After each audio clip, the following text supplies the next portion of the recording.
आम्ही वॉकआउट केलं। आम्ही त्यांना विचारलं की तुम्ही किशोरभाऊ जोरगेवार आमचे जे आमदार आहे त्यांना का बरं निमंत्रण दिलं नाही म्हणून, तर ते म्हणाले की बा नाही दिलं जा, म्हणून आम्ही शेवटी 16 नगरसेवकांनी वॉकआउट केलं। आम्ही भारतीय जनता पक्षाचे नगरसेवक म्हणून आम्ही महापौरांना मतदान केलं। भारतीय जनता पक्षाचे 24 नगरसेवक आहे आणि भारतीय जनता पक्षाच्या ध्येय धोरणानुसार कोणत्याही आमदाराचा अशा पद्धतीने अपमान कदापि आम्ही सहन करून घेणार नाही।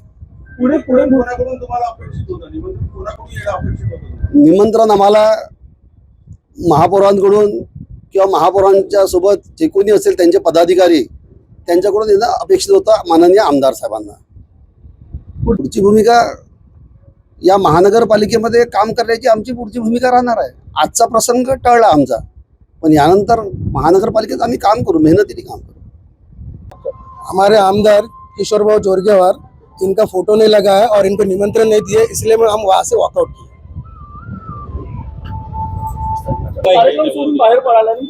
हा ठीक आहे, जाऊ द्या, काही अडचण नाही। ते भारतीय जनता पार्टीवर टीका करणारे लोक आहे, पार्टी याची नोंद घेईल। त्यांना निमंत्रण दिलं होतं, त्यांना काय करायचं ते करू दे, काही अडचण नाही। ठीक आहे, बोलवलं नसेल मला माहित नाही, हा कार्यक्रम घाईघाईने करण्यात